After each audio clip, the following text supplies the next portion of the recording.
Those. For your youngins, just add $5 for a kid's meal. Chili's, more life, and bigger meals happen here. As we celebrate this holiday season, we reflect on the hardships of the past 2 years and remain grateful for the family and friends who share our journey and lighten our burdens. The team at Security Title is proud of the work we do to support ourselves and our families, to serve and care for our customers, and to give back to our community. May this season of joy and the new year bring happiness, good health, and prosperity to you and yours. Merry Christmas from all of us at Security Title. Guam Auto Spot has the best selection in Buick, GMC, Mitsubishi, and used cars like the 2021 Mitsubishi Mirage starting at $127 per paycheck. Zero down. Call 671-478-AUTO to take a test drive or get pre-approved online at GuamAutospot.com. Welcome to Tall Tales with Bob Klitzkie, the only show on talk radio where common sense is a lot more common.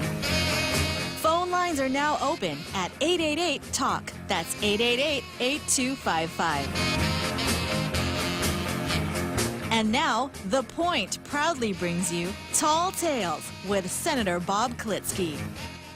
A well-regulated militia being necessary to the security of a free state, the right of the people to keep and bear arms shall not be infringed. I don't know how much more clearly I could say it, Jose, than that. We might have to say it again tomorrow. Yeah. There's still some people out there on the left that don't get it.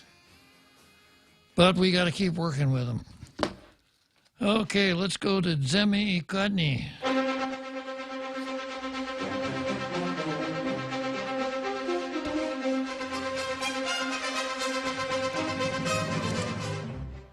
And the Daily News says, our view, new program would help unemployed and employers. The Wuhan virus pandemic, a catastrophic blow to Guam business and workers. Pre-pandemic, the island's unemployment rate was 6.1%. In June 2021, it was 11.4%, and that's a big improvement from the record high of 19.4% in December 2020. While Guam's economy slowly recovers, more are finding work, but there are still gaps to be filled. A program being developed by the Guam Department of Labor aims to make a difference. According to David Del Isola, the agency director, the Guam Department of Labor would cover $9.25 an hour of a previously unemployed worker's pay. Businesses would pay the balance of the pay for the job. The goal is to provide job training and eventually a job. It's having businesses hire the unemployed, and we're financing them for the first 3 months at minimum wage so companies can take the risk of training the unemployed into the jobs and then hiring them. Del Isola said he hopes to start rolling out the program over the next several months, placing about 100 to 150 unemployed workers in the businesses the agency has worked with in the past on job training.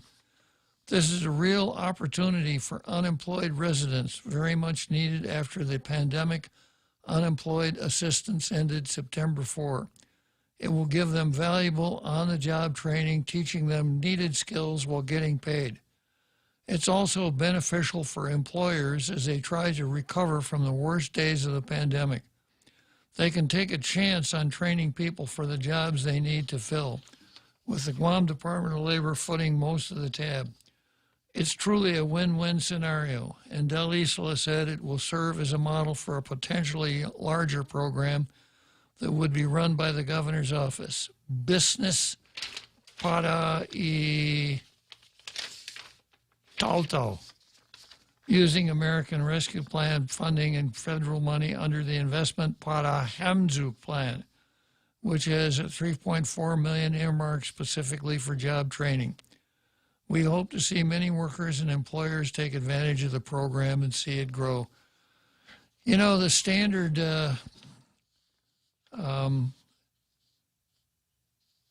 Austrian approach to unemployment, hard times, depressions, etc., is that the system will right itself if you leave it alone long enough, if the government just stays out of it.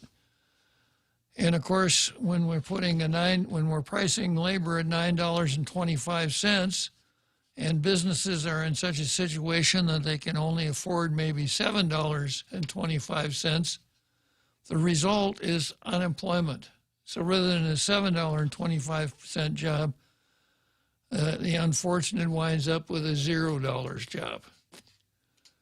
So we compound this by pouring money into the economy and distorting which already isn't working very well. Now, I suppose we could say, yeah, but it isn't our money, it's the money that comes from outside, so we're putting new money into the economy. Maybe that's correct, maybe not. But I just think that we're leading ourselves into a system of bad habits where we think that all we have to do, whether the we is the government of Guam or workers, all we have to do is wait for the federal money to drop in our lap, and we don't have to make any efforts ourselves. It's kind of like our telephone system here. If all the lines are busy, we probably aren't going to get very many calls. Yeah. That's so true. Yeah. I knew you were just trying an experiment there, Jose, to see if anybody would call when all the lines were busy. Okay, let me just digress for a moment here about jobs. I saw a couple of things in the newspapers that I think are really, really attractive. And if I were, if I weren't, in the eighth or ninth inning of my own game here, if I were still back down in the first or second innings, I'd be really tempted to try these myself. The Military Sea Lift Command is advertising for jobs, or advertising for employees. I think on the 21st, they're holding interviews in the morning, interviews in the afternoon. And to me, those look like really attractive jobs. Working on those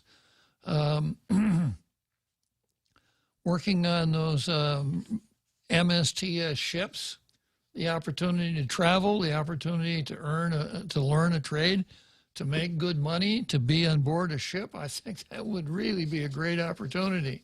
This is military? No, these are civilian jobs. We have these MSTS ships. They are ships that the Navy owns, run by the Military Sea Transportation Service. I think they have a naval officer as a commanding officer, but most of the crew is civilians. Is this like merchant marines? Except it's the government. But it's the government, okay. Yeah. Now, merchant marine means private companies operating ships. And during World War II, there was a provision to enlist merchant seamen in something that looked like the Naval Reserve. I don't think we do that anymore. So these MSC jobs look to me like really attractive jobs. And then there was another ad for fishermen for the Bering Sea. There's some company that fishes way up in the Bering Sea off the coast of Alaska, probably out of Anchorage. And, they'll train you. They'll provide you a place to sleep on the ship. They'll give you something to eat. I suspect they'll pay you very well. I would do that for 6 months just for the adventure of the whole thing. To me, that just sounds so exciting. So those are two jobs that, to me would look like they're really very attractive and something that young folks nowadays might want to give a shot to. But I don't see anybody talking about it except me and the ads in the newspapers. Okay, so much for the Daily News. Once again, more of a news article than an editorial. And then we've got the Post. The Post says, break the silence on sexual predators who prey on children. For a young child, home is where they should feel safest. For a young child, home is where they should feel safest. Yeah, if we could just protect them from this woke language, maybe they'd be a little safer.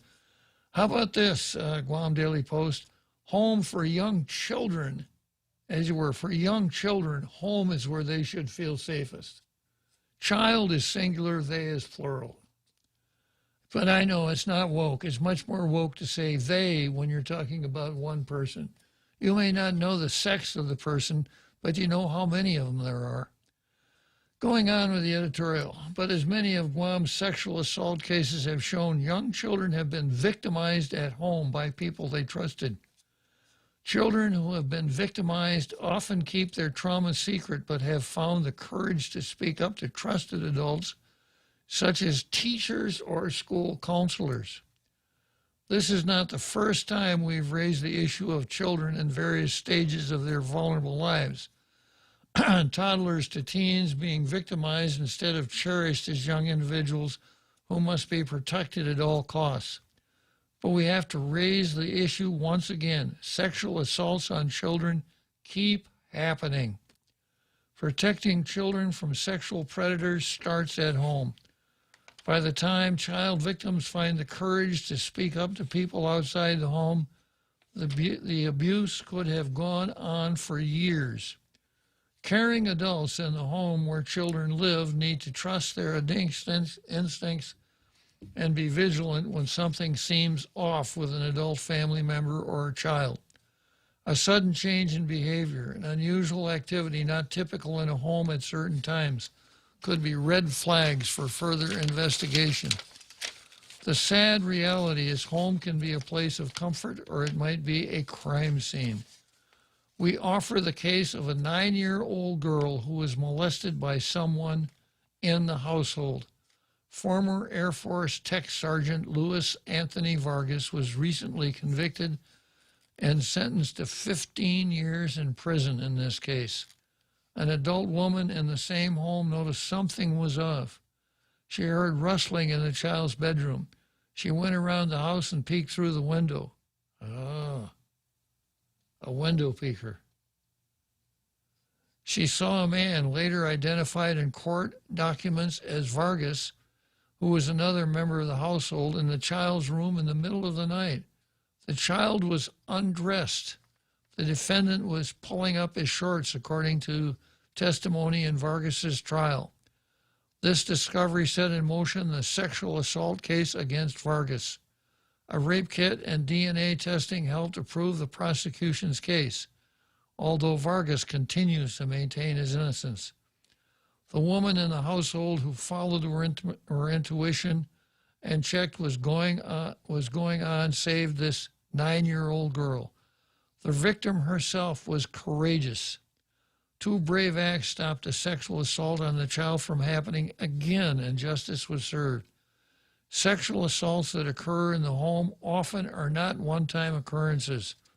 Previous cases have unfortunately shown some children became victims when they were not even old enough to read a book, and then the abuse continued all the way through their teens. Unfortunately for some, the victimization stops only when the victims are old enough to run away or move away. Sadly, we have seen at least 2 sexual assault rulings this year in which 2 women entrusted to care for 2 young girls instead were willing participants in the sexual assaults. We bring up the case of Ermina Sukiol. She pleaded guilty to 3rd-degree criminal sexual conduct. Instead of stopping a 12-year-old girl from being raped, Sukiol held the girl as Sukiol's boyfriend attempted to sexually assault the little girl. Sukiol will be placed on 3 years probation. She was not sentenced to more time in prison after her sentencing last month. Another Guam woman, Natasha Renee Kitagua Peters, 47, has pleaded guilty for her part in the sexual assaults on a girl which started when the girl was 11 or 12. Natasha Peters has admitted she and her husband included the child in sex acts, according to court documents. She cut a plea deal that spared her from spending time in prison, and in return, she will testify against her husband, Dwayne Peters. One way to fix the system is for adults who were entrusted with the care of young children and who knew of the sexual abuse but did nothing to be punished severely. The freedom granted to Peters and Sukiol was not the right message to stop the abuse of young children in their homes. I have to agree with everything that the Post says in this editorial. And of course, you can't discuss sexual abuse of minors without discussing the church. And obviously, people who could have stopped it, put up with it, or participated in it for 30 years. And now some huge chickens have come home to roost. We've heard good speeches, good noise, good words coming from the church, that the corner has been turned on that. The only thing I can say is I certainly hope so, because one more sex abuse case coming out of the church is going to be really, really hard for the church to deal with. Okay, good editorial. Probably rates a blue star. Today, it's been a while since the Post got one. There you go, the Guam Daily Post, a blue star.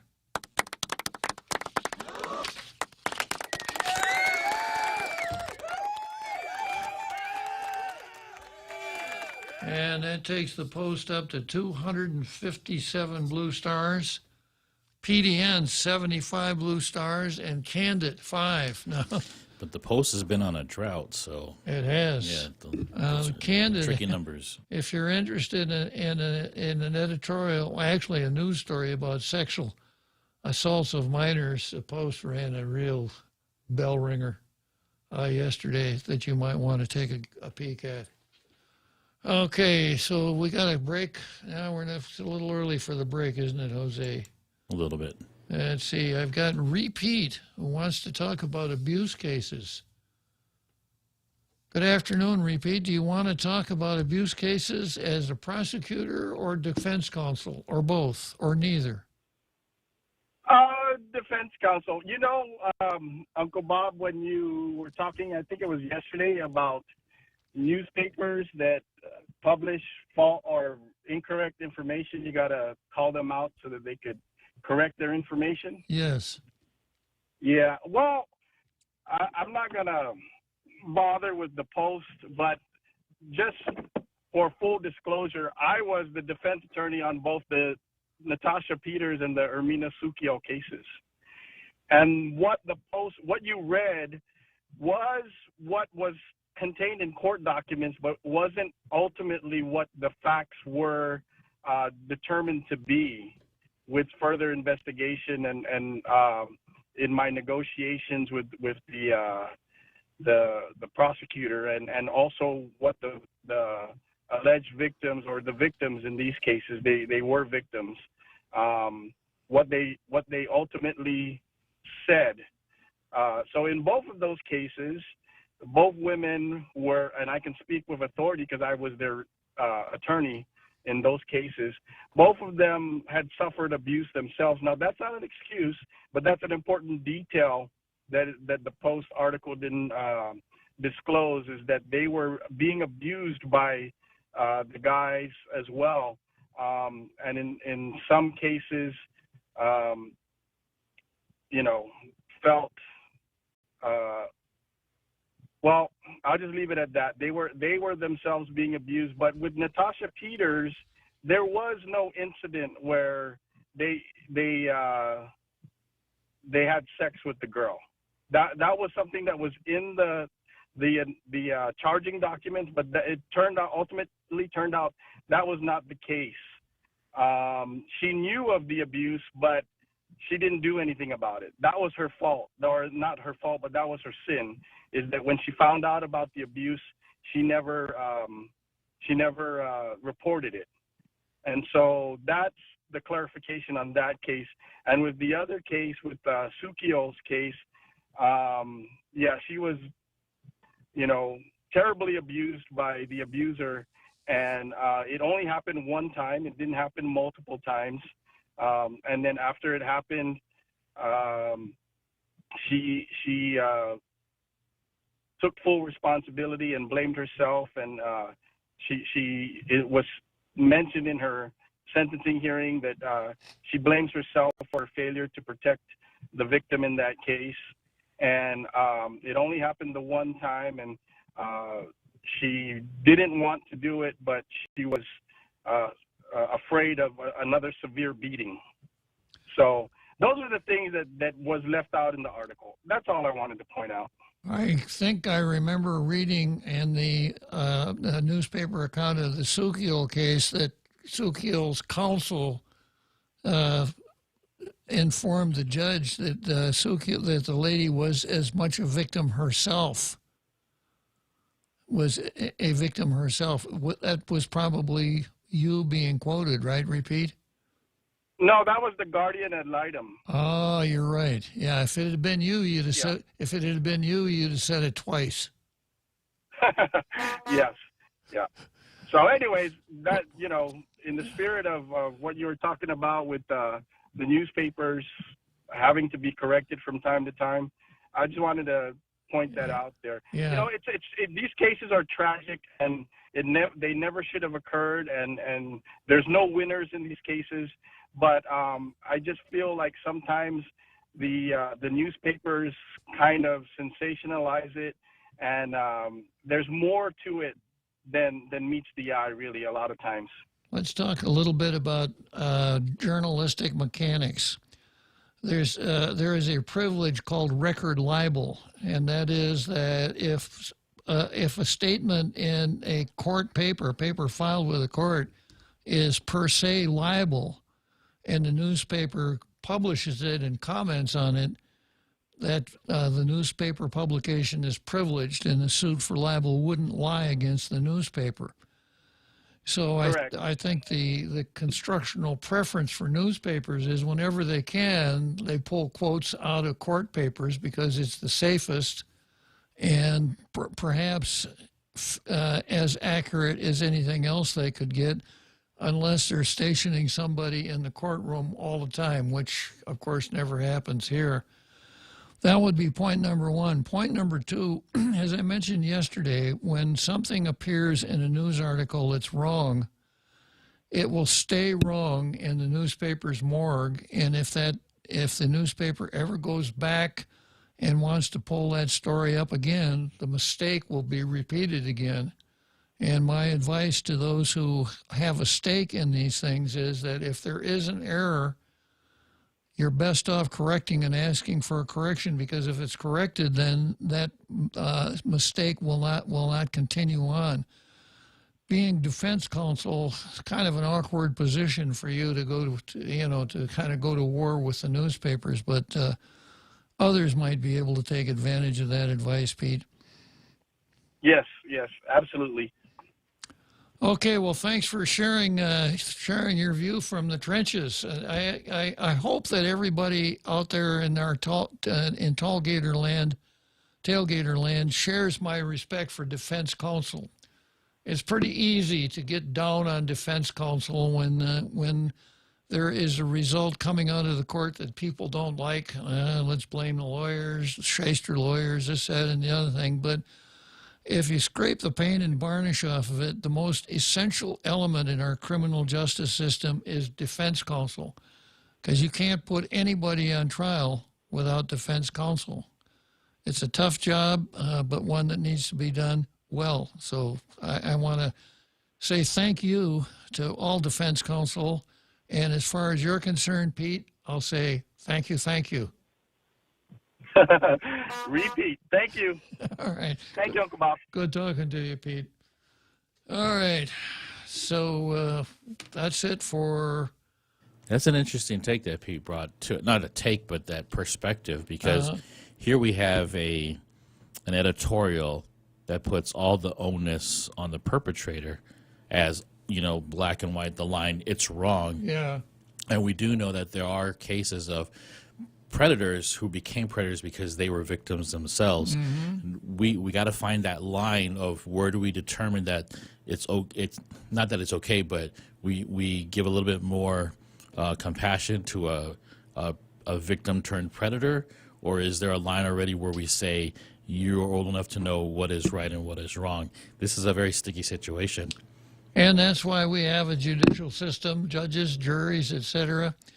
And I've remarked before, when the Daily News or the Post comes down on a judge for not being hard enough, for accepting a plea bargain and no jail time. This is another one of these situations which is not like watching a female bovine urinate on a flat rock. Because sometimes plea bargains are driven by what the prosecutor thinks he can get a conviction on. If the prosecutor's case is weak, sometimes the calculation better to get to plea bargain for no jail time than to go to trial and lose. So there are a lot of imponderables and incalculables involved in the criminal justice system, and it's really nice that Pete took the time to come forward here and kind of give us some insight as to those two cases. So once again, thank you, Pete. All right, let's take a short break and we'll go to the card. The Extra Point with Jerry Roberts of Guam Training. Hi, I'm Jerry Roberts, and every day on The Ray Gibson Show, I get to comment on the incredibly diverse, fun, challenging, sometimes frustrating, often exciting, but always interesting world of work. I hope you'll be there with us. You can find daily transcripts of The Extra Point at guamtraining.com. Tune in every weekday morning at 7:20 for The Extra Point with Jerry Roberts, brought to you by Guahan Insurance Services and First Hawaiian Bank on 93.3 The Point. Listen to The Point anytime, anywhere on Odyssey. Odyssey is your new audio home for all the music, news, sports, and podcasts that matter to you. Find your favorite stations like The Point and discover more.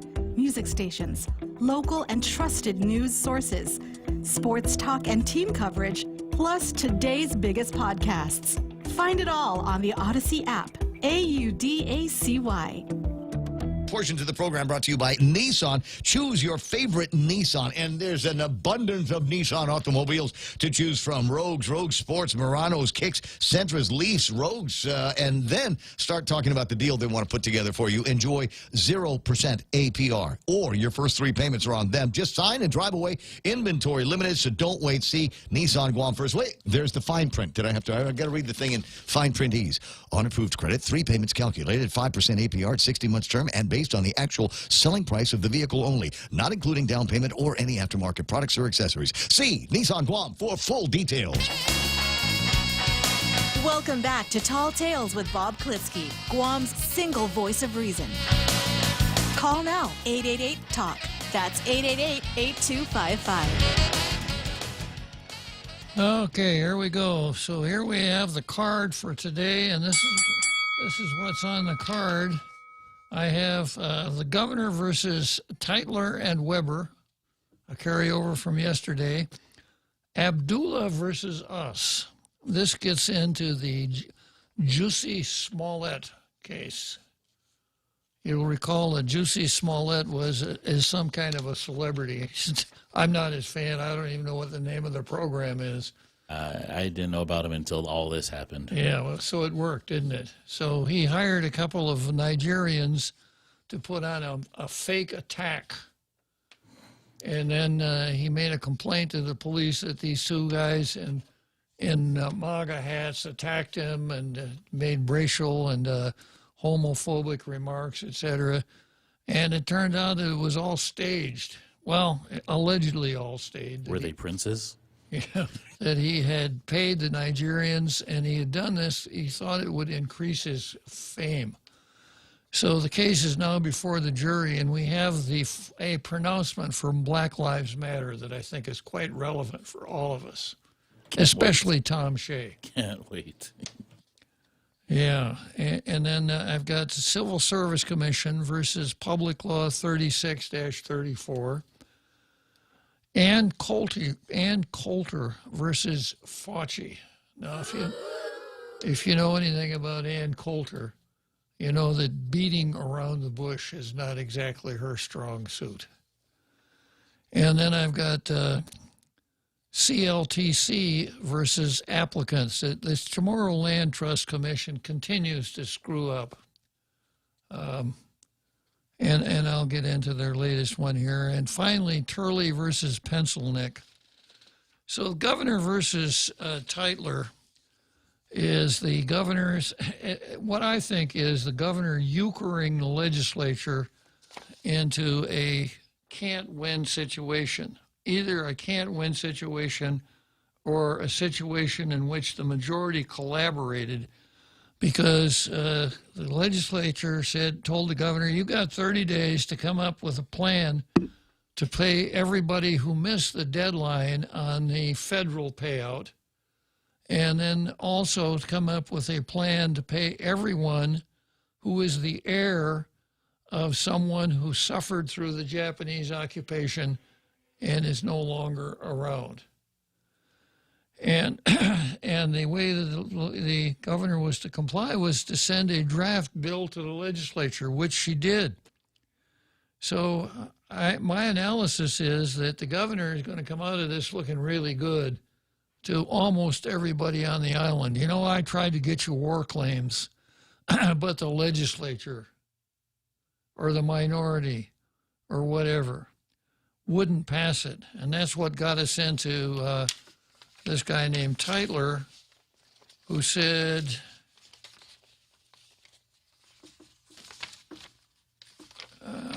let's see here, who said that democracy cannot exist as a permanent form of government. It can only exist until the voters discover that they can vote themselves largesse from the public treasury. From that moment on, the majority always votes for the candidates promising the most benefits from the public treasury, with the result that a democracy always collapses over loose fiscal policy, always followed by a dictatorship. The average age of the world's greatest civilizations has been 200 years. These nations have progressed through this sequence, from bondage to spiritual faith, from spiritual faith to great courage, from courage to liberty, from liberty to abundance, from abundance to selfishness, from selfishness to apathy, from apathy to dependence, from dependence back into bondage. And we're rushing down that road as fast as we can. By we, I mean the United States government. We are spending money with not even carefree abandon. It doesn't even rise to that level. So I remember back during the Reagan administration when the national debt for the first time exceeded $1 trillion. And that was whoa.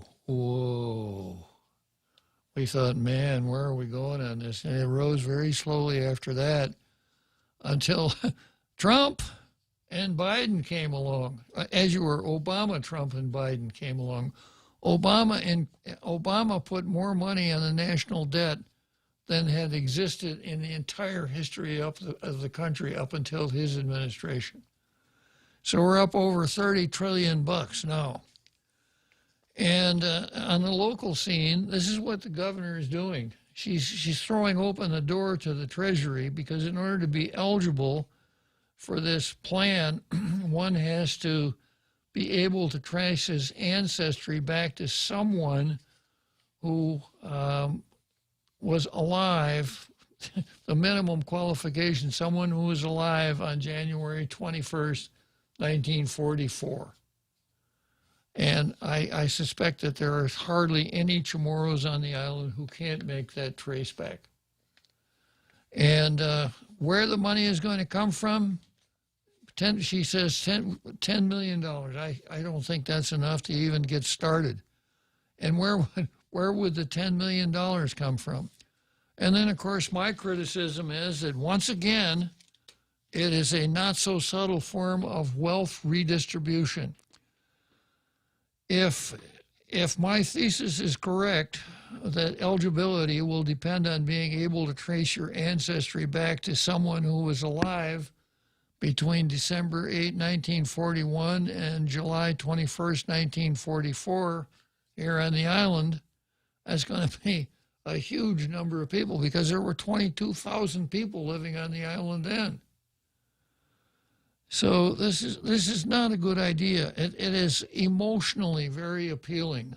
Remarks like, you know, those people suffered so much, we ought to do something to recognize them, as though the ones who have passed away will be able to recognize the recognition.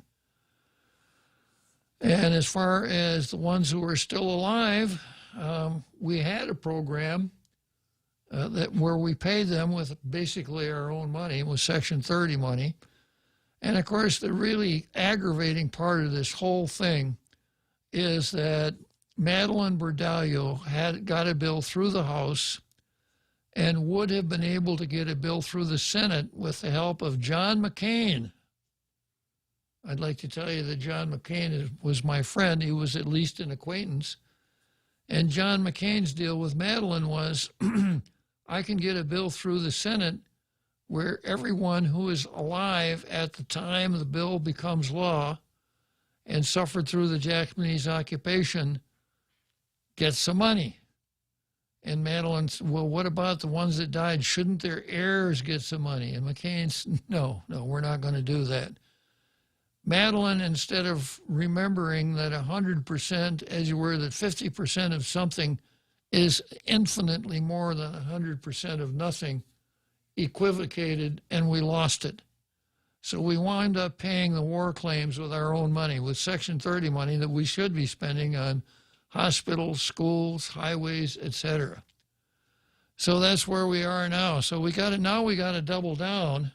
We weren't satisfied with paying people with our own money who were alive at the time that our local law became law. Now we have to pay people who weren't even alive during World War II. It doesn't make any sense. How much suffering did somebody who was born in 1950 do because of the Japanese occupation? None at all. Okay, I see is it time to talk about compact impact already? I've got another Joe on the line. Good afternoon, another Joe. Yeah, good, Bob. I actually agree with you. Like I said yesterday, they're kind of pushing the envelope on this, the committee. Who does the committee answer to? And then we brought up if you have 5 to 10 kids and only 2 of them get to inherit land, possibly 5 to 8 kids get our SOL. And my preference is will that money be spent here in Guam in this economy? Because there's no guarantee that a descendant that never knew their grandparent possibly, but they happen to be a descendant, maybe they're adopted somewhere, there's no guarantee they'll spend that money here in Guam in this economy. And the whole idea is we want to acknowledge our elders, but at the same time, we would like to encourage the spending here in Guam to help stimulate our economy. And if you give it to our living elders who lived through the war, they're going to need it for their health care. You go to the hospital, pay bills, what have you, settle their affairs, But we've already done that, another Joe. We went through that with the people that went through the Japanese occupation were alive. Now, 700 of them couldn't turn their papers in on time. Yeah, and that's why I say I agree with you mostly. Yeah, I mostly agree with you. But where I disagree is they need to at least talk about it. There needs to be a dialogue about it. And then but like I said, I think they're pushing it too far with this. They seem to be pushing it a little bit too far. Like you said, we brought up yesterday, some of them doesn't seem appropriate ethically. Like if your grandmother didn't want to talk about being raped, then why would you bring it up? So remember, another Joe, I say this repeatedly on the show. What I'm looking for is an effective, efficient government operating within the rule of law, furnishing basic government services on at least a break-even basis. Now you can quibble a little bit about what the term basic government services means. But basic government services doesn't mean going out and righting every historical wrong. That's not basic government services. That's clear, plain, wealth redistribution. And it's not what any of us signed up for, except maybe, the lucky ones won't object, but nobody signs up for that, to say that, well, there's been this horrible injustice that happened 76 years ago, and it's the government's job now to go back and right that historical injustice. But it really comes down to what I see as the basic difference between Democrats and Republicans who actually adhere to their party's ideology. A Republican would tell you that the job of a government is to secure and protect individual rights and freedoms. A Democrat would say, no, no, no, that's wrong. The job of the government is to make people's lives better. Yeah, now which one sounds better? Which one has the more emotional appeal? But the old saying is a government that's powerful enough to give you everything you want is a government that's powerful enough to take everything you have. And that's basically what we're looking at right now. But anyhow, yeah, we don't want it. But I do want economic stimulus, and I just see it as a way. If you get money in the hands of elders who are still alive, they're going to spend it here, preferably a lot of it, and not most of it. That's the only way I'm looking at it. But yeah, you have a good point. Let me help you then, another Joe. I think this is what you're trying to say. You just assume that we not do it at all. But if we have to do it, let's give it to the Manamco Sumaga Giza Guam. Nice. They will spend the money on Guam. If we give it to somebody in Long Beach, the money is going to go to the California Treasury, right? Along those lines, Bob. And if there's debt incurred from our government, the people who claim to be Chamorro, who want to stay here and live out their life here, they're going to be left paying that debt. So it's not like they know. They must know they're going to be paying the interest on that debt for money being given out. So that's true. Yeah. It's your time, I appreciate it. Good talking to you, another Joe. Another Joe was early. Well, I guess he's not that early. It's already time for the pre-halftime break, isn't it? Yeah, one more break before that. Oh, yeah. The pre-halftime break. I think my ears are like clogged today. Okay.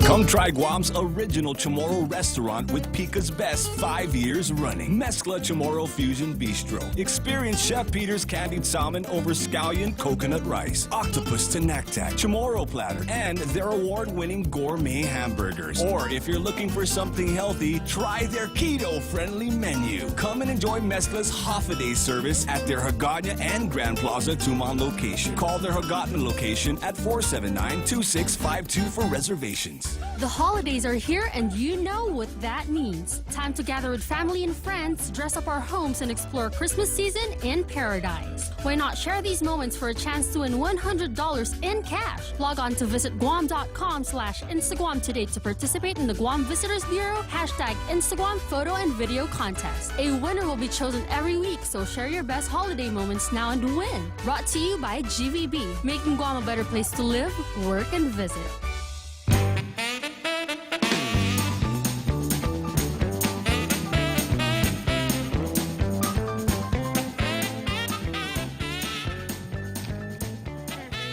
All right, here we go. And I've got Abdullah versus U.S. This is an article that ran in the New York Post, which is the best newspaper in New York City, which unfortunately is damning the Post with faint praise. To say, yeah, it's better than New York Times, that's like saying the Yankees are a better team than the Cubs. It doesn't mean much. And the title of this article is BLM backs Jussie Smollett. We can never believe the police. And Bonnie Suba kind of sets the tone here for this article when she said Smollett is trying to use jury nullification.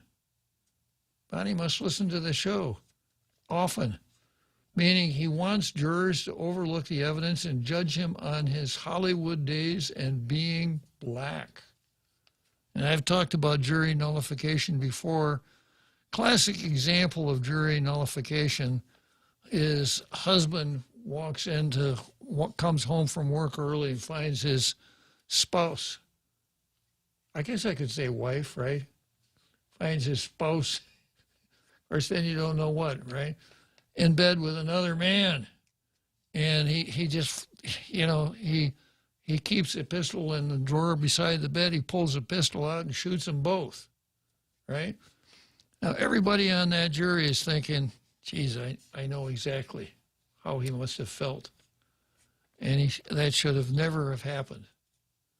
So, yeah, the facts are that, what we've got here is a murder.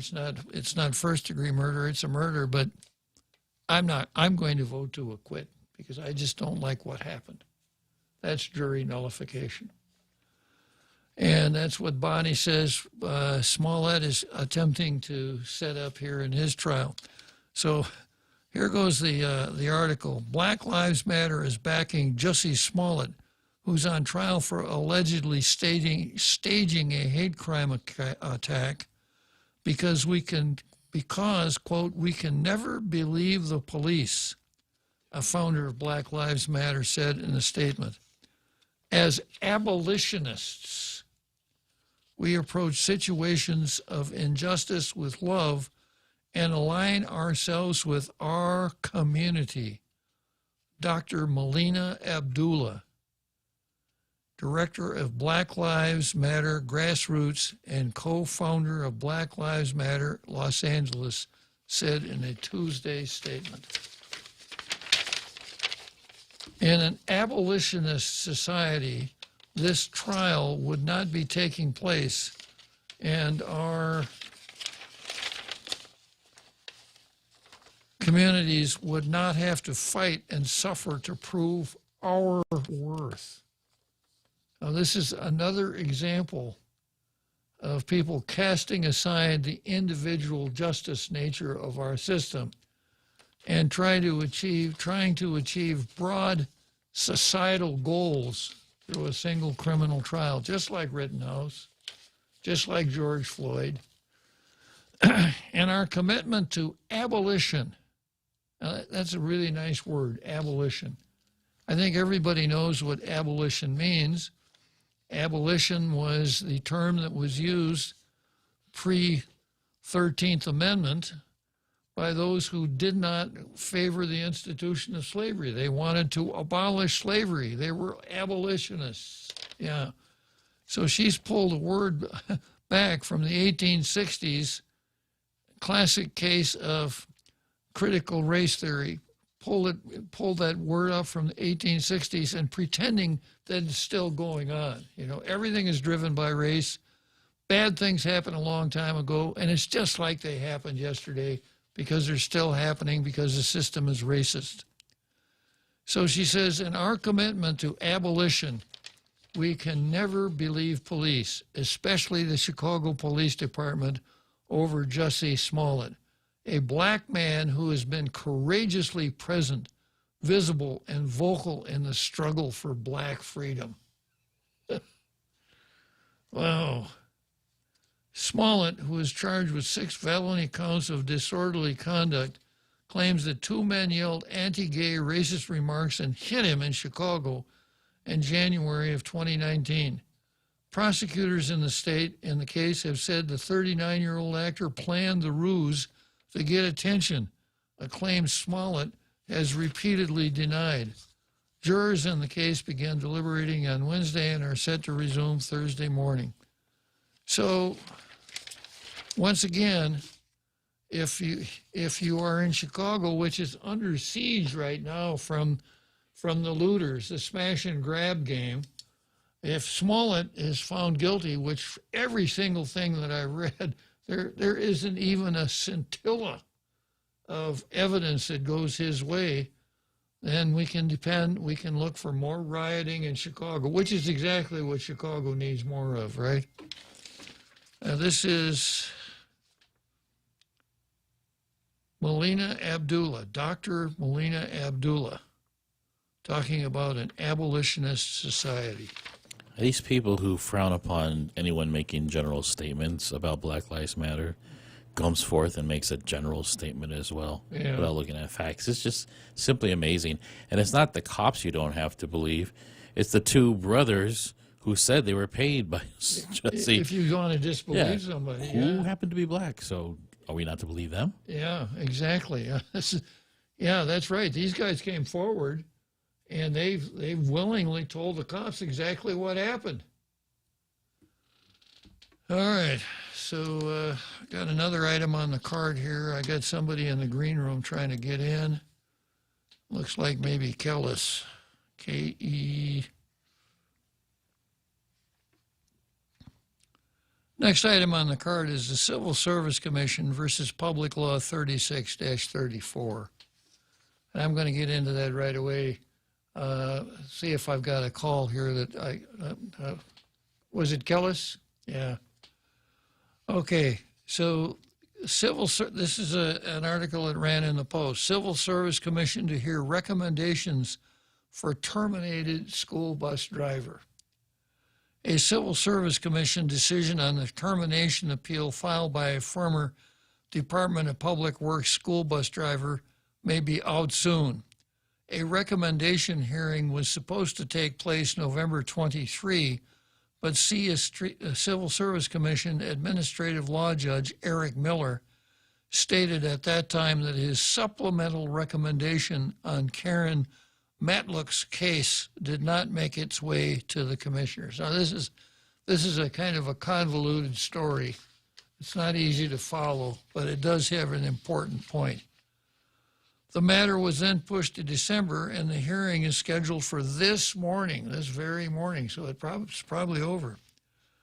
But before he could do so, the commission voted to remand the recommendation for reassessment and for Miller to use the stricter, clear, and convincing burden of proof rather than substantial evidence, which is a lesser burden of proof that applies to adverse action cases involving alleged felonies or misdemeanors. This matter involves two young siblings who in May 2019 got on the wrong bus. I think everybody remembers this. I do. Matlock's bus, and were allegedly forced off the bus nowhere near their home.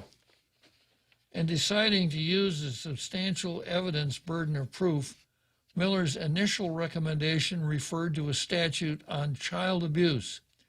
He stated that Matlock's duty was to protect the two children, but instead she abandoned them. Miller concluded that Matlock's former employer, the Department of Public Works, established by substantial evidence that the employee endangered the siblings by abandoning them in the wrong village. Now, there's another paragraph that I'm going to skip because this is confusing enough already.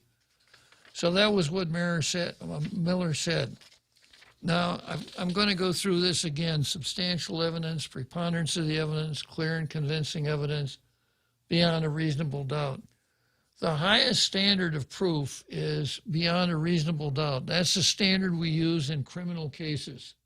So if we were to assign numbers 1 through 100 to various standards of proof, beyond a reasonable doubt is probably up there 98 or above, beyond a reasonable doubt.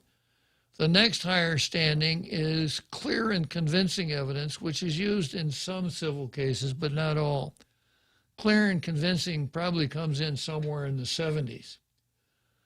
The next standard, which is normal for civil cases in most administrative proceedings, is preponderance of the evidence. Preponderance of the evidence is 51. It's more likely than not that something happened. And then a lower standard than that is substantial evidence. Substantial evidence means there's evidence on point that's believable, not conclusive, but enough to make a verdict on. Substantial evidence probably comes in around 30, and I'll come back to substantial evidence right after the big halftime show.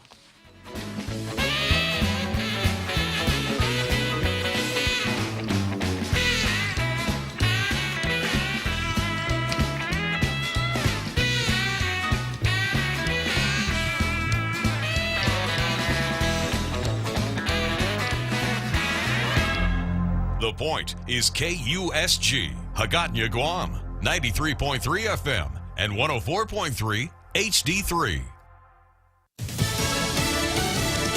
A deadly year. I'm Jack Callahan, Fox News. With 3 weeks to go in 2021, more than a dozen U.S. cities have set new records for murder. Philadelphia leads the list with 521 murders, breaking a record set back in 1990.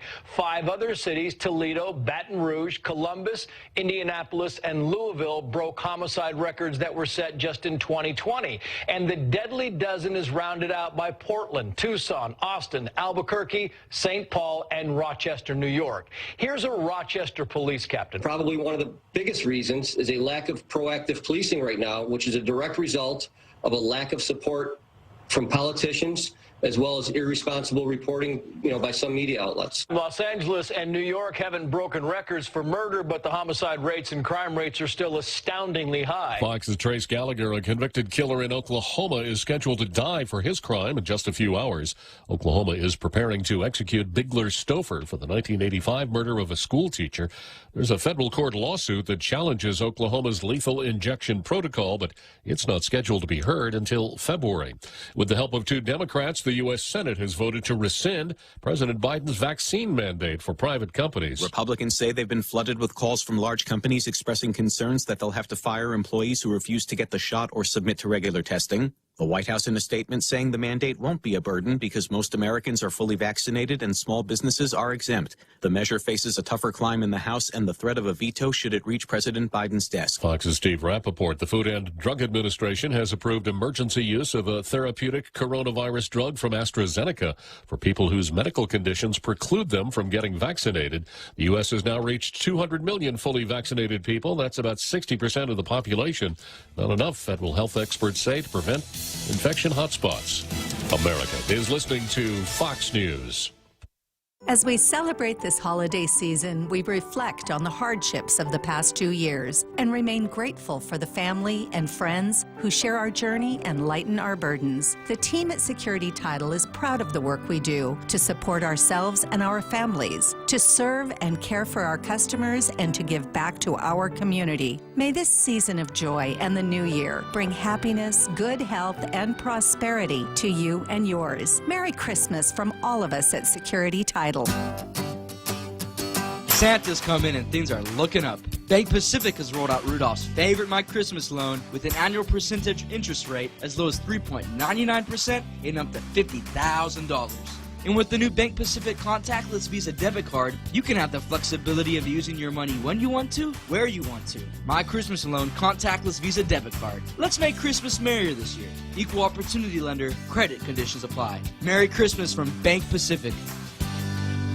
The trial of a suburban Minneapolis police officer on manslaughter charges has begun. During opening statements, the prosecution told jurors that former Brooklyn Center police officer Kim Potter betrayed her badge when she mistook her gun for her taser, killing Dante Wright during a traffic stop in April. There's no do-over when you take a young man's life. Body cam shows that as officers tried to arrest Wright on a gun warrant, that he resisted, jumped into his car, and tried to take off with another officer inside the car. She can't let him leave because he's going to kill her partner. The defense saying that legally Potter could have shot Wright. She's pled not guilty to 2 counts of manslaughter.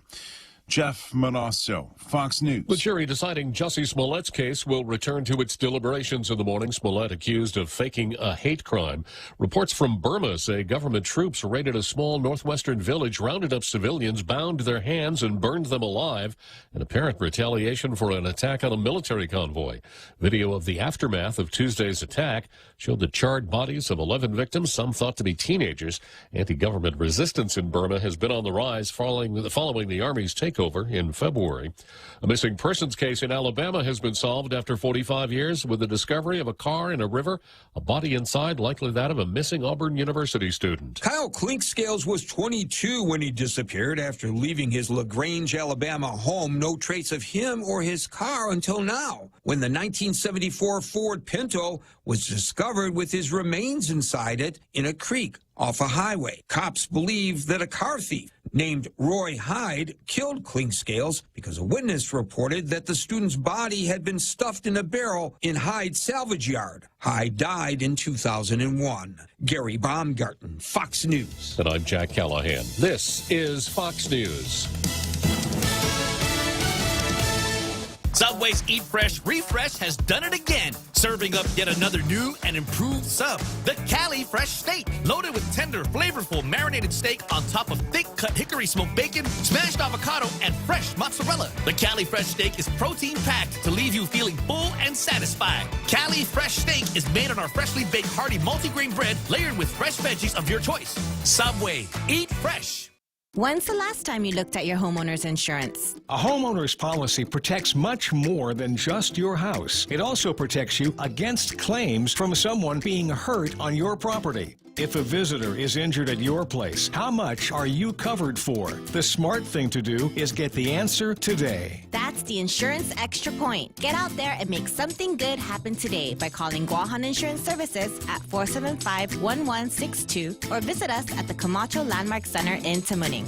Come try Guam's original Chamorro restaurant with Pica's Best 5 years running. Mezcla Chamorro Fusion Bistro. Experience Chef Peter's candied salmon over scallion coconut rice, octopus tenactac, Chamorro platter, and their award-winning gourmet hamburgers. Or if you're looking for something healthy, try their keto-friendly menu. Come and enjoy Mezcla's half-a-day service at their Hagåtña and Grand Plaza Tumon location. Call their Hagåtña location at 479-2652 for reservations. Guam Auto Spot has the best selection in Buick, GMC, Mitsubishi, and used cars like the 2021 Mitsubishi Mirage starting at $127 per paycheck. Zero down. Call 671-478-AUTO to take a test drive or get pre-approved online at guamautospot.com.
So here we are, back again on Tall Tales after that big halftime show that we all enjoy so much.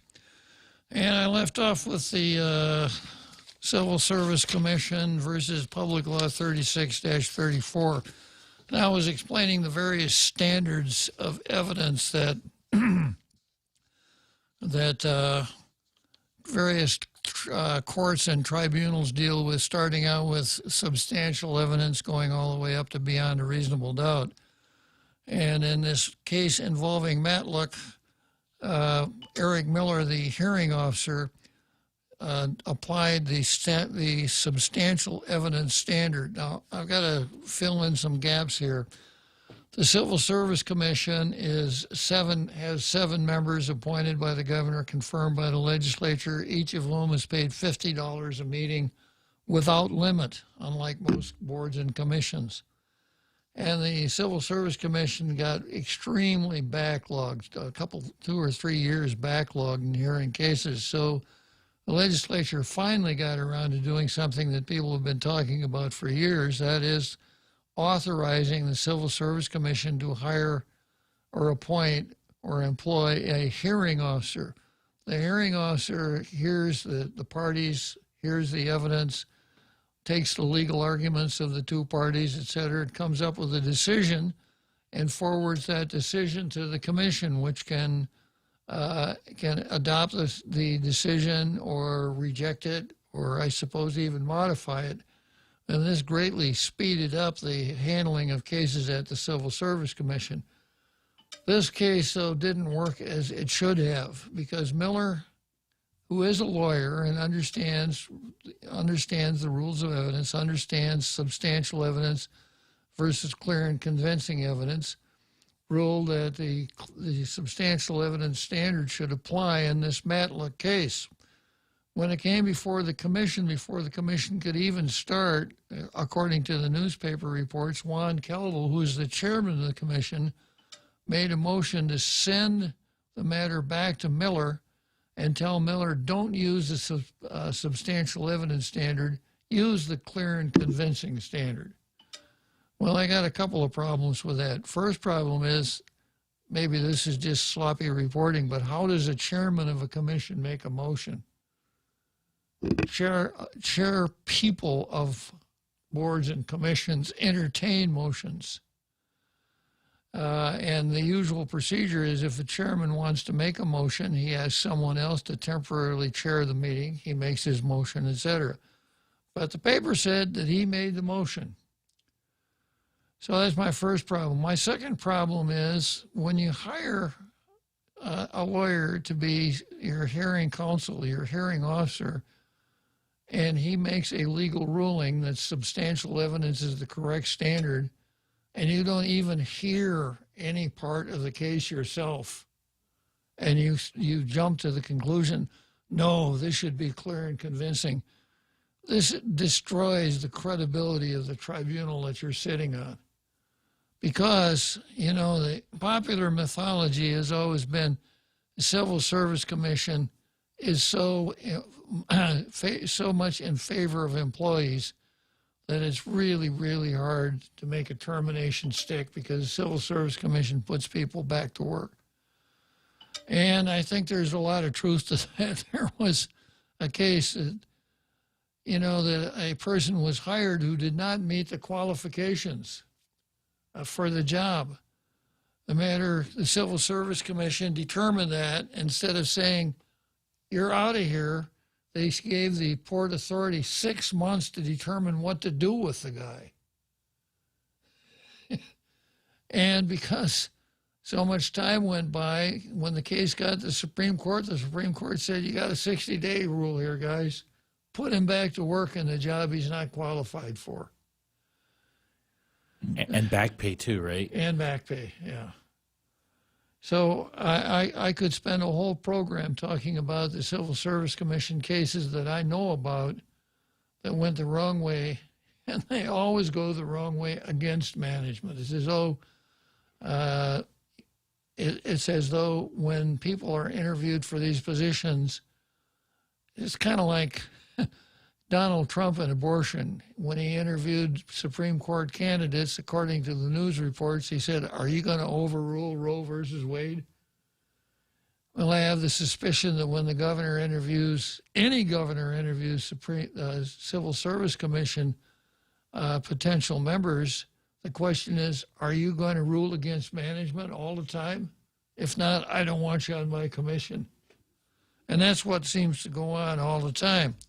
So, you know, if you got an administrative law judge, you ought to at least give him the opportunity to explain his ruling and consider his findings without just summarily saying, no, send it back to Miller and tell him to use clear and convincing. Clear and convincing is much more in favor of the employee, of course, because that's up there in the 70s where substantial evidence is down in the 30s. Okay. Matlock's counsel objected to the initial findings. Okay, next sentence. The July meeting was later deemed void for violating the open government law. Yeah. Now, how many times? I don't know if I ever harped on the Civil Service Commission, because Civil Service Commission caught on sooner than most of the commissions. But even the Civil Service Commission didn't comply with Public Law 36-34. So the meeting, everything done at that meeting was void. Going on, during a status call in September, it was stated that Miller and CSC staff decided they needed to notice a meeting to read the original recommendation without mention of the supplemental assessment. The commission could then decide if commissioners wanted to read the supplemental recommendation. The reading was supposed to take place during the late November meeting, but commissioners were not given the supplemental report. Assistant Attorney General Donna Lawrence, representing DPW, stated that not only did the original report need to be read into the record, the supplemental recommendation had to be stricken because it was based on a void action, the July meeting. And this is what Attorney Lawrence said. You cannot ratify a report that was issued based on a void action. That's pretty basic. You can't ratify a void act. In other words, you never sent it back to him because you have admitted in August that meeting, July 15, is void. Okay, so are you with me so far, I hope? Okay, then Miller responded by stating that Lawrence's conclusion was incorrect. At these void meetings, it's true that everything they did, it's as though it never happened. Well, at least he understands that. But they didn't do anything. I filed a supplemental report which I could have done without the commission's order, Miller said. Now, I don't know if I can buy that or not. If you are the administrative law judge, you hear the case and you submit your decision, order, judgment, whatever you don't get to keep doing it until you get it right. Then he said, there's no reason to delay this case any more than December 2. I can read both the initial report and the supplemental report. The parties can argue to their heart's content as to objecting to my recommendations, and the commission can rule on it. Now, this is strange. Lawrence called that a great idea and agreed with Miller. I don't know why she would do that, but even if she did, I don't think it makes any difference, because if a tribunal violates the open government law and its actions are void, even if the two parties say, we're going to waive any illegality, we consent to that decision, it doesn't matter. It's out of their hands. The article goes on to say the 2019 bus stop incident was widely publicized. DPW launched an investigation and terminated Matlock on August 2, 2019. She later appealed. Matlock has also filed a motion to recuse Miller as the administrative law judge. But it is a late filing, and the commission can choose not to hear it at all, according to Miller. This issue was pushed to December as well, when the commission can choose to hear it or ignore it. It's kind of an unusual motion to be filed to recuse somebody after the decision is made, and that's just common sense.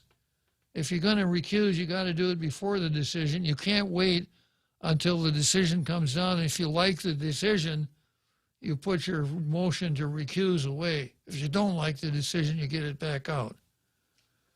Normally, if you have an objection to the trier of fact, you would make it before the case, Miller said. So, you start out here with what John Q. Public is going to think is a really simple case. We have a bus driver. She had 2 kids on her bus that said, ma'am, this is not my bus stop. I'm a little child. I don't know what to do if I get out here. This is not where I live. Please don't make me get out. And she says, get out of here. I'm not going to, when she should have taken him back to the school. So, anybody who reads that and says, yeah, that bus driver should be fired. I certainly wouldn't want a bus driver like that driving the bus that my kids ride on. But this is what happened. This is the Civil Service Commission. Juan Calvo was the personnel management officer on the Civil Service Commission during his working career. And I don't know if I've said this, I think I've said this before in Tall Tales, but I'm going to say it again. Anyone who has ever worked for an agency should never, and I mean never, serve on the board of that agency. Never. No matter how much people begged and pleaded, I would never sit on the Board of Education. For a couple reasons. One, the other board members are, in my case, the other board members would tend to give me too much credibility, which in the abstract is kind of hard to imagine. But that people are at least unconsciously, subconsciously going to think, well, he spent his working life here. He knows this stuff backwards, so I'm not going to doubt him. He must know what he's doing. When really what he is doing is just furthering his own agenda. And it makes it much more difficult for other board members to say, hey, wait a minute, time out. You're just furthering your own agenda. You're not acting as an impartial member of this tribunal. Not to mention that the former employee is going to bring all his biases and prejudices with him to sit on the board. So I would make this rule. If you've worked for an agency, you should never serve on the board or commission governing that agency. And here's Juan Calvo. You know, we shouldn't use substantial evidence. I move that we send this back to Miller and tell him to use, we should not use, substantial evidence. I move that we send this back to Miller and tell him to use clear and convincing. And that is a gigantic monkey wrench in the works. Then the other monkey wrench in the works is the management of the Civil Service Commission. Now, I don't know if we can hang this on Miller or the director, but you have to, no matter what the board or commission is, it's been the law for a long, long time that you have to put out 2 notices before the meeting. One, 7 days before, actually 5 days. Statute uses 5 working days. Means 7 days unless we're dealing with a holiday. And then the other one, 48 hours before the meeting. So that's been around for a long, long time. Now, Public Law 36-34 added new requirements to the law. And the new requirements are as follows. Those notices must contain the agenda of matters to be discussed in the respective meeting. Agenda items must be in sufficient detail to put the public on notice as to what is to be discussed. So the old way of doing it was call to order, approval of minutes, old business, new business, executive session, adjourn. So you knew they were meeting, but you didn't know what they were talking about. And that's especially critical here with the Civil Service Commission, because people become very interested in these individual cases and would want to go and observe these individual cases. But, of course, the Civil Service Commission, July 15th, that law became effective on July 6th. They missed the boat. And because they missed the boat, a case that should have been decided on July 15th now lingers on to next year. It's not fair to anybody, even including the lady who lost her job. She deserves a prompt resolution of this. Win, lose, or draw, she shouldn't have to hold her breath for all of this time because a government of Guam agency can't follow the law. That's inexcusable. All right, so good luck, Ms. Matlock. Good luck, Donna Lawrence. From what I've read about this case, the government should win. As a matter of fact, in almost all of these cases, you really have to scratch around to find a reason that the government shouldn't win. But the preference, the preference is not in favor of good government. It's in favor of, well, the employee has a family. Nice. Okay, next item on the card. Two agencies that have raised the art of screwing up to a level that most people would never dream of. Now, I've got the agenda for the next meeting of the Chamorro Land Trust Commission. They're meeting on December 6th, 16. But they're not having a commission meeting. They're having a commission board meeting. It says Chamorro Land Trust Commission Board meeting. Why? Is there a commission and then a board? If they don't even know what to call themselves, what can you expect from them?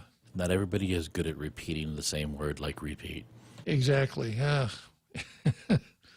So here's the agenda. Call to order, roll call, approval of minutes of October 21. null and void leases update. Now, once again, you almost need a bilingual dictionary to translate CLTC language into English. There are some leases that they let that the Attorney General said these leases are null and void. And I've explained the pairing of those two words, null and void, law French and Old English. But you don't use them both at the same time as verbs. You can't say, that's wrong, we need to null and void it, which is what they're doing. What you can say is, this is wrong, we need to nullify it. Yeah, it's really wrong, we should void it. But let's null and void it. Doesn't make sense. Well, after all that, they're also going to cancel them. Yeah, right. And then they talk in terms of null and void leases update. And then item 1 under that, this item 4 in the agenda, SOP adjudication for null and voids. So they've now turned that word into a noun, null and voids. So null and voids are null and voids leases, but instead of saying null and void leases, you just say null and voids. And what this relates to is this gigantic scandal that was literally unearthed a couple of years ago when some people up in Barrigada Heights said, who's building that road that's causing all this runoff on my property? So we had some ambitious reporters who went out and found out that the Department of Public Works was building the road on a gentleman's agreement with Michael Bora, who was the director of land management at that time, a gentleman's agreement. And Public Works was building that road to give access to some lands up there in Barrigada Heights, one of which was worth $1 million. These are Chamorro Land Trust leases, and they were subject to swapping places in line. Back in 1995, when the Chamorro Land Trust Act was finally activated, people could go down to Adelup and fill out some papers and turn them in and apply for Chamorro Land Trust leases. You had to be able to demonstrate you were Chamorro. That was the only proof necessary.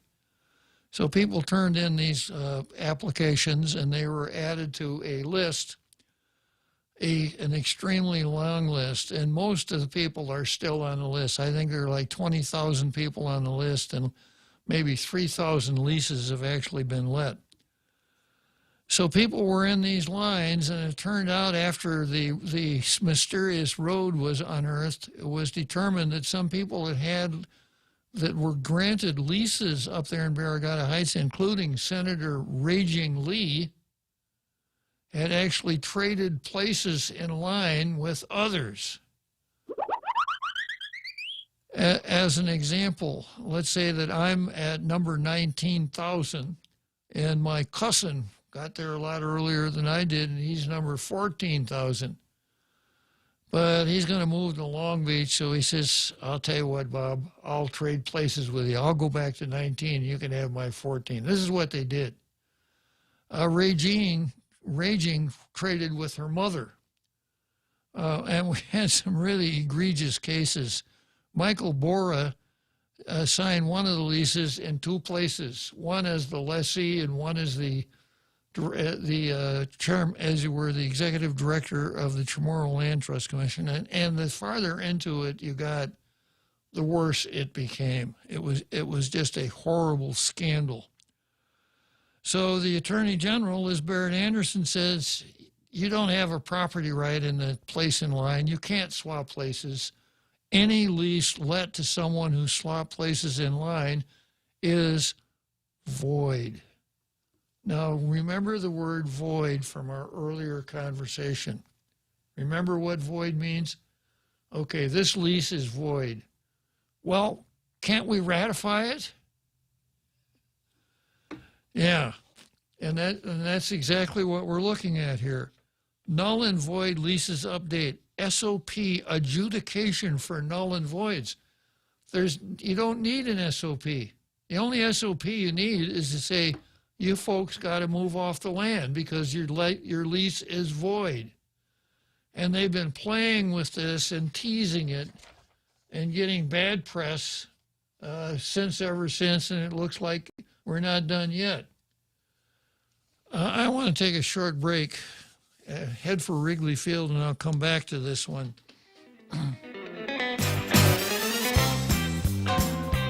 The Extra Point with Jerry Roberts of Guam Training. Hi, I'm Jerry Roberts, and every day on The Ray Gibson Show, I get to comment on the incredibly diverse, fun, challenging, sometimes frustrating, often exciting, but always interesting world of work. I hope you'll be there with us. You can find daily transcripts of The Extra Point at guamtraining.com. Tune in every weekday morning at 7:20 for The Extra Point with Jerry Roberts. Brought to you by Guahan Insurance Services and First Hawaiian Bank on 93.3 The Point. The holidays are here, and you know what that means. Time to gather with family and friends, dress up our homes, and explore Christmas season in paradise. Why not share these moments for a chance to win $100 in cash? Log on to visitguam.com/Instagram today to participate in the Guam Visitors Bureau #Instagram photo and video contest. A winner will be chosen every week, so share your best holiday moments now and win. Brought to you by GVB, making Guam a better place to live, work, and visit.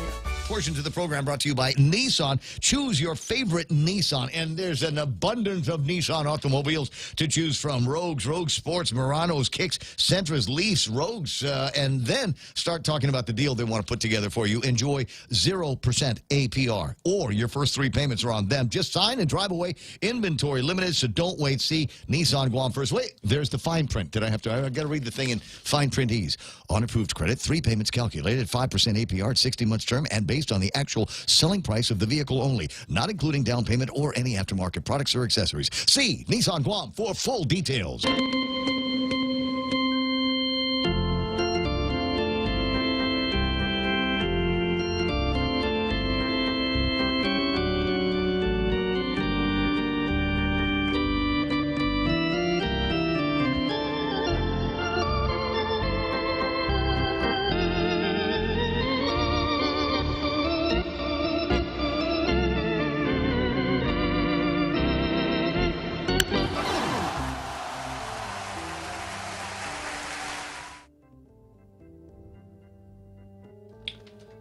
Okay, so here we are, Wrigley Field, the world's most beautiful ballpark, Chicago, Illinois, the near north side. Nice place. Well, at least it was a nice place until Mayor Lightfoot came along. I don't know what it's going to be like from now on. Probably not so good. So null and void leases. There isn't really much of anything to do with a null and void lease except tell the lessee, you got to get off, buddy, because your lease is void. Well, yeah, but that's harsh. Well, if you don't want to make hard decisions, don't sign up for any one of these commissions, because that's part of your job when you're a commissioner on the Chamorro Land Trust Commission. So I notice something else here in this meeting. Item number 8 on the agenda, executive session pursuant to 5 GCA 8111A. So I wonder what they think they're going to be doing in an executive session. I'm looking at 5, as you were, 8111A, and that talks in terms of executive session with the Attorney General, the Chief of Police,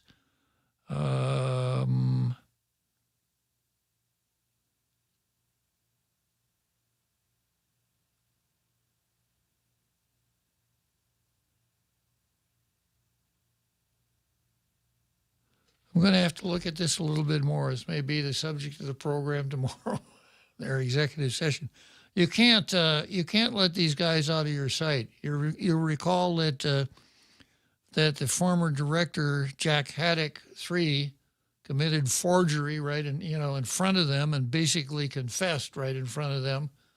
And they had to talk to the land. They didn't want to take any action at all, and they never took any action. So if you are an applicant for a Chamorro Land Trust lease, you have my sympathy, because you have to deal with this incredibly inept bureaucracy. And then there's another wrinkle that apparently they haven't realized yet, and that is that they could be saved on this null and void lease thing by their own lack of information. I don't want to use the word stupidity. That's too harsh, right? Because you'll recall that the U.S. Department of Justice sued the Chamorro Land Trust Commission and others because the action of leasing land to, quote, Chamorros was unconstitutional. It was a violation of the 14th Amendment. And you recall there was a lot of hullabaloo when Mike Phillips came in and worked with the Land Trust Commission and settled with the U.S. Department of Justice. And the settlement was approved by the CLTC, by the governor, by the legislature, and part of the settlement was that the legislature had to change the Chamorro Land Trust Act, which the legislature did and the governor signed. So under the new law, being able to show that you are Chamorro doesn't get you a lease, doesn't get you anything at all. You'll recall I did a story on the Department of, as you were an Ancestral Lands Commission and the crappy state of their records. I think that was yesterday. So now, in order to be eligible for a Chamorro Land Trust lease, you must show that you lived on property that was condemned by the United States government, or that you farmed property that was condemned by the United States government. And that's why a representative of the Chamorro Land Trust Commission said these Ancestral Land Commission records are so critical, because that's what people are going to need to prove that the land that they lived on was condemned by the United States government. It's not the only way to do it, but it's certainly the easiest way. So whether or not these people that swapped places in line really didn't have anything to swap. The fact that there were Chamorro doesn't get them anywhere at all. So now these poor people have been waiting since 1995. No one has the heart, except me, has a heart to come out and say what I'm saying. Therese Terlahi was very aggravated by the fact that applicants were being sent to the Ancestral Lands Commission. She was the speaker when they passed this law. I don't know. I guess the old Nancy Pelosi rule doesn't apply anymore. Nancy said, we've got to pass it to know what's in it. I guess that doesn't work for Therese. Just passing it doesn't mean you're going to know what's in it. So what was really difficult and time-consuming in the past has now become even more difficult and time-consuming under the leadership about as incompetent a commission as you could find on the island. I thought the last one under Pika Farron was pretty bad. Pika Farron caused an investigation to be conducted into the scandals that broke out, and very proudly announced before the end of her term, we've completed our investigation and we've determined that no one did anything wrong. Whew. That's good to hear. Yeah. Wait, you did the investigation? Yeah. Yeah. Okay. I suspect that she found that the chairman did not do anything wrong. Wow. And they were doing really stupid things, like the statute says the chairman has to sign every lease. The director was signing the leases. I mean, the director of land management was signing. Even the deputy director of land management was signing them. Now, you would think that when a person is appointed to a board or commission, the first thing they do is sit down with the organic statute of that agency and read it. And if they don't understand parts of it, then they talk to somebody in the agency and find out what it's about. You just don't go you don't say, I'm going to be the chairman now. I'm wearing what color's my shirt, Jose? It's a good question. Yeah. Let's just say it's orange, okay? That sounds good to me. Yeah, it probably is. I don't know.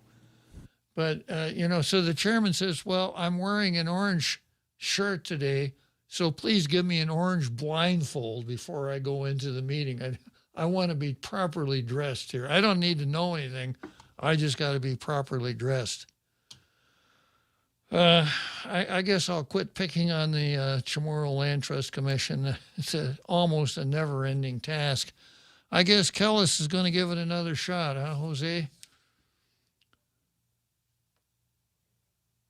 Yeah. What does Kellis want to talk about? Who's that Japanese soldier that was about farming and koi? Oh, I don't know okay. his name. I got it. Yeah. Okay. Yeah, go ahead, Kellis. Hey, Judge. Sir. Wasn't Yokoi a farmer on Guam during that period of time, and that some of that land was taken over? So his descendants can apply. Well, you could certainly make that argument. Yeah. Yeah. Because he did farm the land. It may not have been his land, but it didn't say that. It said farm the land, correct? Yeah, and that's what the legislation, it doesn't have to be land that you own so long as you farmed it. I suppose you could even sneak onto the land and farm it and qualify. Yeah, You don't have to be Chamorro. But what if, for example, if you were growing illegal substances? Yeah. Good point, Kellis. Yeah, I forgot about Yokoi, but yeah, we should use Yokoi as the test for every measure that deals with real property, right? Well, what if Yokoi were still alive? Because he did. You'd sit there and think that he was he homesteaded. That's for right. decades. That's right. So he should be eligible for that land. Yeah. Maybe we can get him. Maybe we can even get him some war claims money if we work hard enough on it. You know what? I think, because he was definitely on Guam during the war. Yeah. And from what I've read about the way privates in the Japanese army were treated. They were definitely abused. Yeah.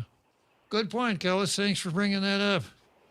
Okay, Judge. You have a good day. Thanks. Yeah, that's Kellis. I can see another letter, Bob. Yeah.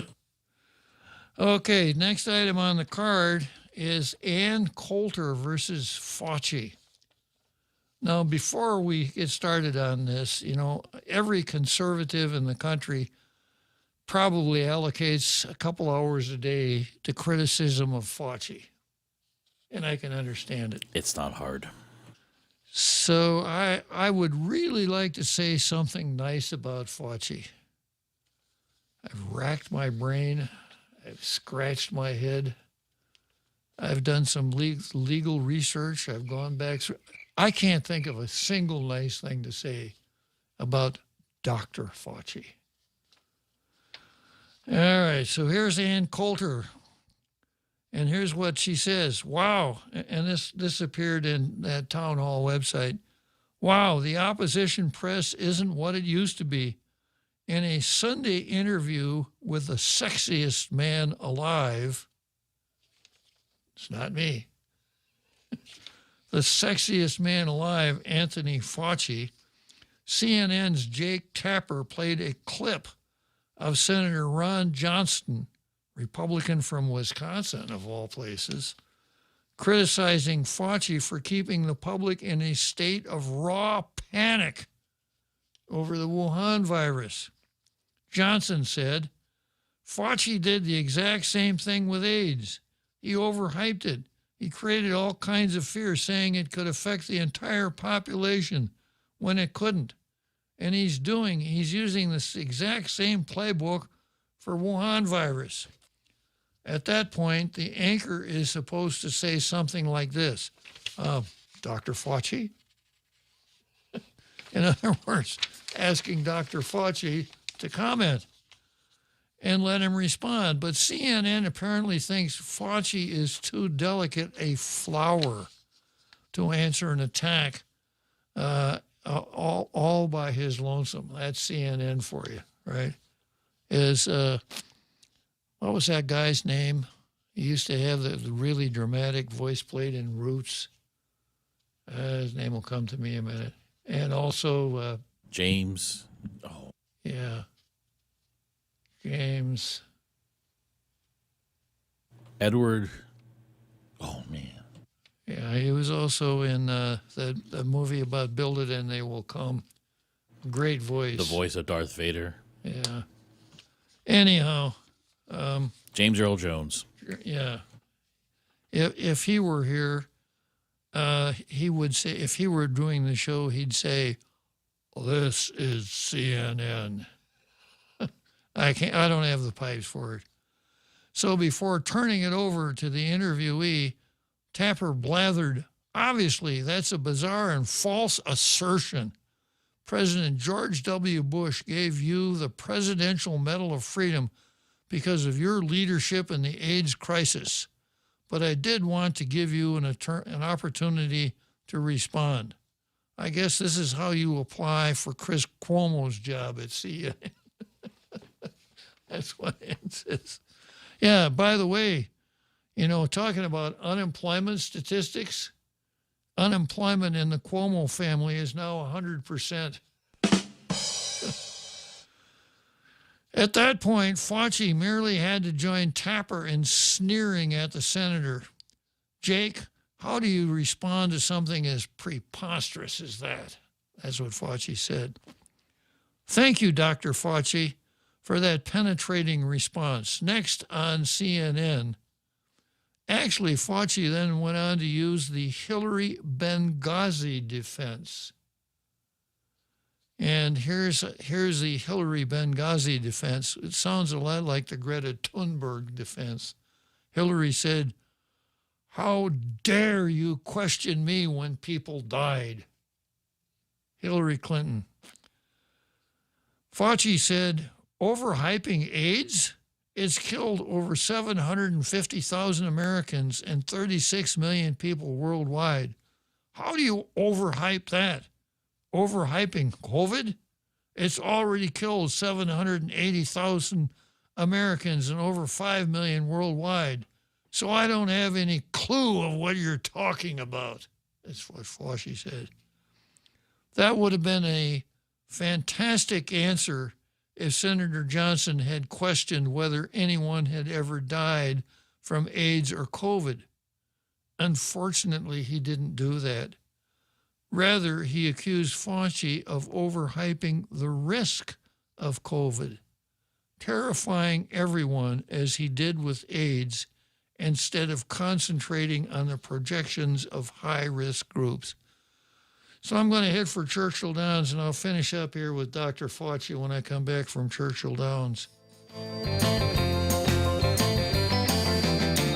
Come try Guam's original Chamorro restaurant with Pica's Best 5 years running. Mezcla Chamorro Fusion Bistro. Experience Chef Peter's candied salmon over scallion coconut rice, octopus to naktak, Chamorro platter, and their award-winning gourmet hamburgers. Or if you're looking for something healthy, try their keto-friendly menu. Come and enjoy Mezcla's half-a-day service at their Hagåtña and Grand Plaza Tuman location. Call their Hagåtña location at 479-2652 for reservations. Listen to The Point anytime, anywhere on Odyssey. Odyssey is your new audio home for all the music, news, sports, and podcasts that matter to you. Find your favorite stations like The Point and discover more. Music stations, local and trusted news sources, sports talk and team coverage, plus today's biggest podcasts. Find it all on the Odyssey app. AUDACY.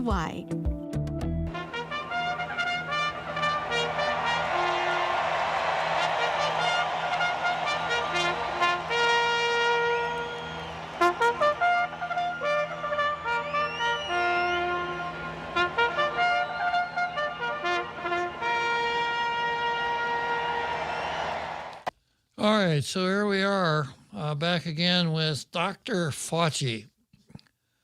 So Ann Coulter zeroes in and says, the overhyping wasn't about whether or not people died. Everybody knows that. But the overhyping dealt with the risk, terrifying everyone as he did with AIDS, instead of concentrating protections on high-risk groups. And goes on to say, overhyping car accidents. Cars have killed 3.6 million Americans and multiple millions of people worldwide. How do you overhype that? Yes, but you recommended that people drive blindfolded. Long after it was clear that COVID was dangerously near exclusively for older people and the obese, Fauci lied, just as he once lied about AIDS being a risk for heterosexuals, long after it became clear that it was almost entirely a problem for gay men and intravenous drug users. Instead of devoting massive resources to shutting down bathhouses and shooting galleries to stop the spread of AIDS and blanketing older Americans with protections in the case of COVID, Fauci repeatedly claimed that everyone was at risk. This isn't a matter of it's a new virus. No one knew anything. I knew high-risk groups back in March of 2020. It seems that Fauci believes in, quote, science, except when he needs to terrify heterosexuals in the cause of destigmatizing gays, the agenda again, or frighten the entire population so as not to stigmatize the elderly and obese. AIDS first appeared in 1981 in gay communities in New York, LA, and San Francisco.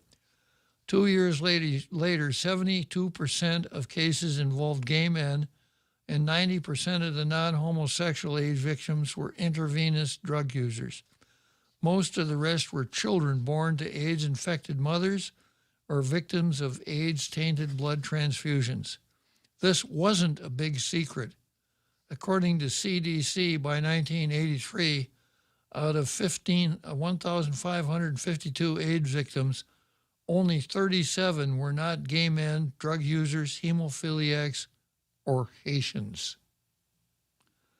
Frontline doctors actually dealing with AIDS patients were assuring the public the average person has nothing to be concerned about, as a New York cardiologist told the Associated Press.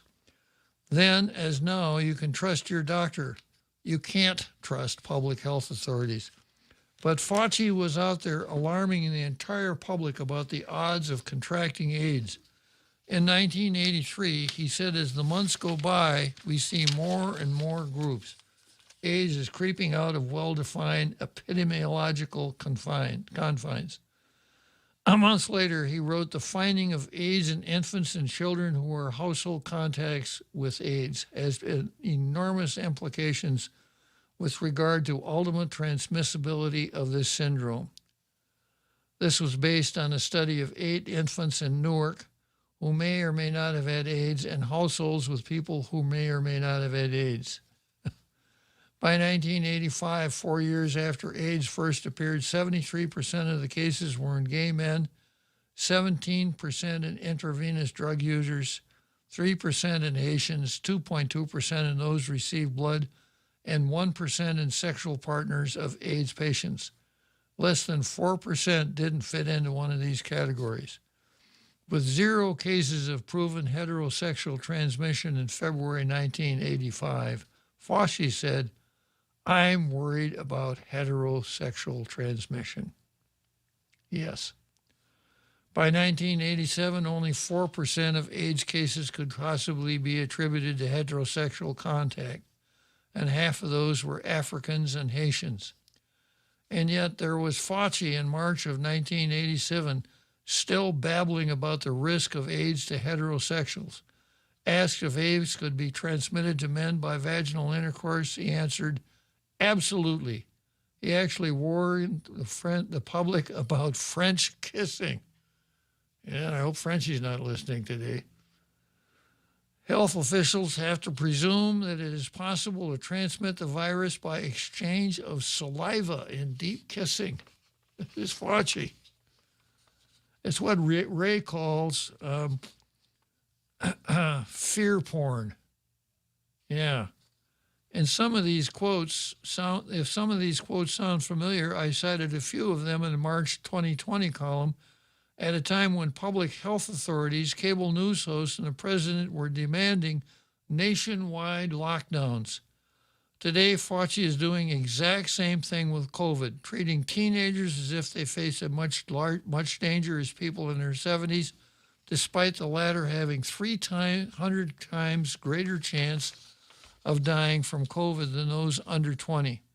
For young people who contract COVID, the chances of dying are less than the risk of dying from a sunstroke over the course of their entire lives. I never knew anybody that died of a sunstroke. But sunstroke's not trending right now. No, that's true. Even for those in their 30s, the odds are about the same as a lifetime risk of dying by choking on food. If he's ever interviewed by a serious journalist, perhaps Fauci could explain why his idea of, quote, science is about avoiding stigmatizing certain groups and not saving lives.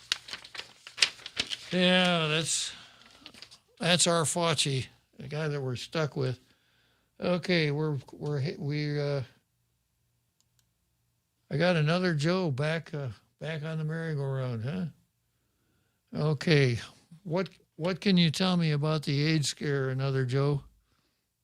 Well, as a kid back in then, and everyone was traumatized by her. Everyone was afraid, and mothers and kids, and they're like trying to figure out what's going on, and they're looking. I think that the terms were used. I was watching a documentary a few months earlier about the patient zero they're looking for. Oh yeah. And then they found out that they actually were. They found. I think there was a flight attendant, a male flight attendant, I think, and they tracked most of the infected individuals, and they're actually doing their best to help contact or to trace all the movements. And so I think that it had to do with they were not aware exactly how it was spread, but they got more familiar. And it had something to do with bathhouses or frequented places where young gay men would meet, maybe. And I don't know if YMCA had anything to do with it, but I guess, like you said, there might have been exaggerations of how it was spread, or well, that's Coulter's point. That Fauci's MO seemed to be to scare the hell out of as many people as they can by misstating the actual dynamics of the disease that we're dealing with. That everybody's at risk for AIDS, and that anybody, we got to vaccinate the children because we don't want them dying of COVID. When as a practical matter, if you're not old, overweight, diabetic, bad heart, you could probably catch AIDS every day of the week, and it's not going to kill you. AIDS? Or you mean the Wuhan corona? Yeah, I better get my vocabulary cleaned up here. Forget about this COVID stuff, right? Another Joe. So the thing is the sense of it is it's not so much that it's being caught, right? But it's very serious, because people with underlying conditions, comorbidities, that they're at risk, or their weak immune system, and it's so the most recent was the Omicron strain is very contagious, but it's still there's no evidence yet, but they're still looking, it's still new, whether it's deadly. So if it's proven, they're trying to compare it to other epidemics with other viruses. We're just waiting for Fauci to come out and tell us, to scare us about Omicron. Hey, I got to go, another Joe. Good talking to you. Thanks for calling back. I appreciate it. Thanks. Thank you. All right. Let's go, Brandon.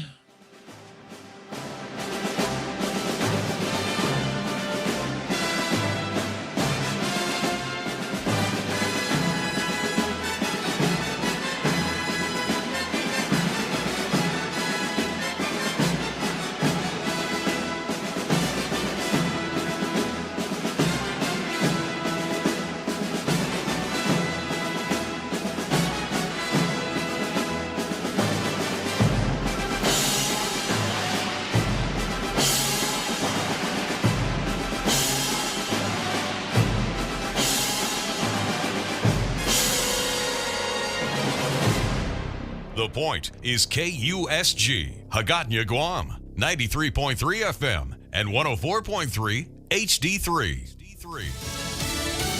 Stop the vaccine mandate. I'm Jack Callahan, Fox News. That's what the U.S. Senate has voted to do. The yeas are 52, the nays are 48.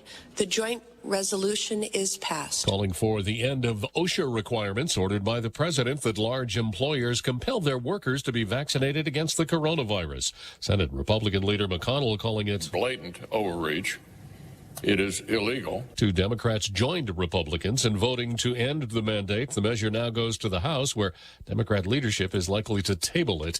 The Food and Drug Administration has granted emergency use authorization for a new coronavirus treatment. The FDA authorizing a COVID-19 antibody drug for people who can't get adequate protection from vaccines. AstraZeneca's antibody cocktail is meant for people with compromised immune systems, like cancer patients and organ transplant recipients, or those who had severe allergic reactions to vaccines. The FDA says a study conducted by the drug maker shows recipients of the drug had a 77% lower infection rate than participants who received a dummy shot over 6 months. Fox's Steve Rappaport. The Centers for Disease Control confirming more than 40 cases of the Omicron variant in the U.S. In 3/4 of those cases, the patients were fully vaccinated. But it appears that with the cases that are seen, we are not seeing a very severe profile of disease. White House Chief Medical Advisor Dr. Anthony Fauci. Opening statements have been heard in the trial of former suburban Minneapolis police officer charged with manslaughter in the death of Dante Wright. Kim Potter had said she thought she'd grabbed her taser. She betrayed a 20-year-old kid. She pulled out her firearm, she pointed it at his chest, and she shot and killed Dante Wright. Prosecutor Aaron Eldridge, Potter's lawyer, said she made an error saying police officers are human beings and cast blame on Wright for not following officers' commands. America is listed